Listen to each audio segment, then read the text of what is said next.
During this story, it is revealed that Ultron's artificial intelligence was based on the engrammatic patterns of Henry Pym himself. Now, Hank had gone through some mental issues at that time, and we saw him with bipolar mood swings, and we learned that Hank carried some self-loathing, some utter lack of self-confidence, and these things translated into Ultron, finally explaining some of his irrational emotional outbursts. Ultron obviously hated Henry Pym because Henry Pym hated himself to a degree.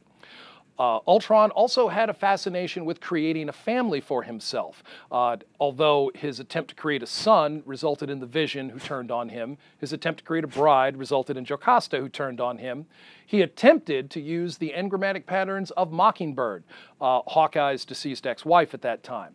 Mockingbird's engrams gave us Alkema.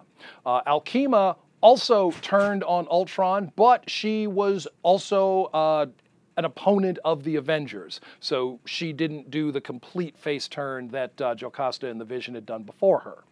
Alkema would intercede in Ultron's plans, whatever they were at the time, attempting to disrupt them, or sometimes dovetail off of them using Ultron's machinations to her own advantage. But she too was unsuccessful.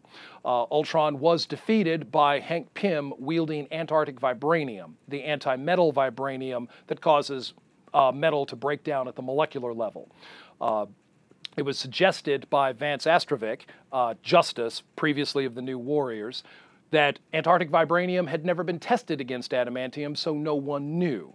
And now we learned that, yes, in fact, it does work. That was the breakdown for Ultron there, but we would see him again in the pages of Iron Man. Now, this is the Volume 3 Iron Man stories. We would see Ultron impose himself into the programming of Tony's armor. And he has done this more than once. As Tony's armor has become more sophisticated through the stories, Ultron would actually attack Tony's armor more than once. Speculatively, I believe that these stories set up the basis for Tony Stark to be the creator of Ultron in the upcoming film and not Henry Pym.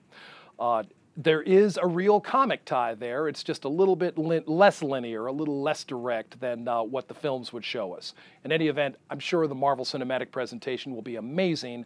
I'm going to go see it first available opportunity.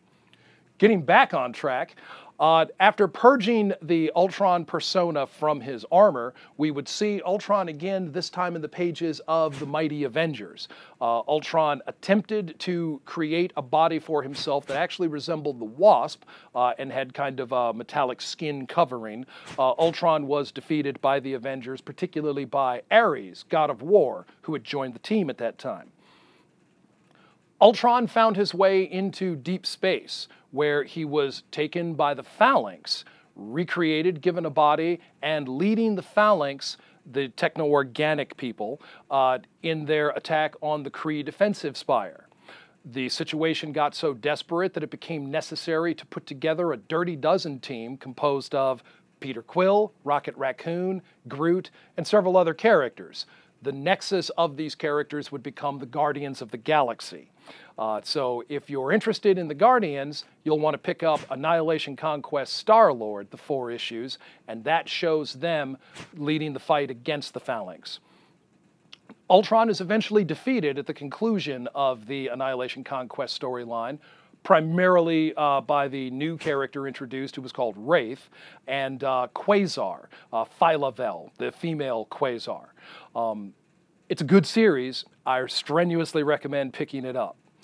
Going forward from Annihilation Conquest, there was the Avengers Invaders crossover. This was a wonderful set of stories that showed Ultron, this time taking over S.H.I.E.L.D. life model decoys.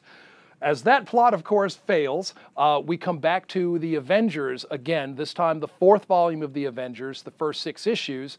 We see Ultron, and Ultron is opposed not only by the Avengers, they are assisted, somewhat unusually, by Kang the Conqueror, which means, yes, time travel is involved. Now, I'm skipping around a little bit here because the time travel and Ultron, I can't help it, I'm sorry. It makes me think of the Age of Ultron series. Now, this was a 10-issue series that also had tie-ons, so you'd want issues 1 through 10, plus the 10.1, the Superior Spider-Man tie-in, the Fantastic Four tie-in, the Avengers tie-in. You'll want to pick all that stuff up. But the long and the short of it is, Brian Michael Bendis takes us into a dystopian future where Ultron has seemingly conquered New York. The heroes are a small, roving, ragtag band led by Captain America, attempting to overthrow Ultron's tyranny. They're not very successful until they attempt some time travel of their own. The fullness of the story reveals a significance of the vision that you probably won't see coming, so I won't spoil that for you. But there is an overlap of time travel as Wolverine and the Invisible Woman decide that they need to go back in time to kill Henry Pym before he invents Ultron in the first place. Deciding that that is actually a bad idea, they travel back in time to prevent themselves from doing that very thing. All of this time travel, you're thinking to yourself, has got to be a bad idea, and it is. The Avengers, overthrowing Ultron, break the space-time continuum. The most important thing that comes out of that is the character Angela. Angela comes to us from another universe that I won't go into great detail about now, and joins the main Marvel universe, where she finds herself in the pages of Guardians of the Galaxy, and then later in Thor and Original Sin, the Original Sin 5-issue series, The 10th Realm, and now her own regular series, Asgard's Assassin. That's enough about Angela. Back to Ultron. Most recently, there was an original graphic novel, a hardcover original graphic novel called The Rage of Ultron.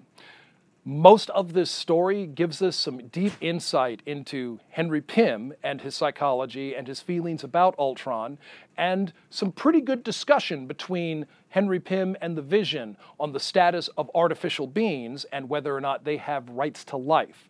Of course, there's action in this as well, so it's not all boring discussion. It's a very good story. It's very recently released, so I'd strenuously recommend going out there and picking up a copy. So, from Avengers number 54 to the original graphic novel Rage of Ultron, that is, in a nutshell, the life cycle of Ultron. Personally, I believe that he is one of the greatest villains Marvel has released in the pages of their comics. He may not have started out very memorably, truth to be known, but as time went on, the level of his villainy, the epic nature of his menace grew significantly. Anytime a villain can shrug off Iron Man's repulsor rays and Thor's hammer and beat them back with fantastic strength, very few characters are actually capable of doing that.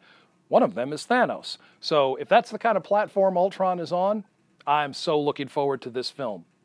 So from me, Troy David Phillips, Flashback Comics and Games in Woodbridge, Virginia, to you, the comic fans, the moviegoers, the Marvelites, the true believers, the Marvel zombies, whatever you want to call yourself, thank you for tuning in. I hope I gave you some good insight into the character. I hope I've raised your excitement level for this film. Come into the store, talk to me. I'd be more than happy to point out some good Ultron-based comics for you, or for that matter, anything relating to the Avengers, or the Fantastic Four, or the Inhumans, or Quicksilver and the Scarlet Witch, or any of the characters that are important to the Marvel continuity. So join me for our little piece of the Marvel Universe, and I'll see you next time on the Troy Spotlight. You've been enjoying my Spotlight videos. Check out the Troy's playlist here, and check us out, our top 5 videos here, where we talk about the top 5 comics released that week. And check out the Flashback Comics and Games website.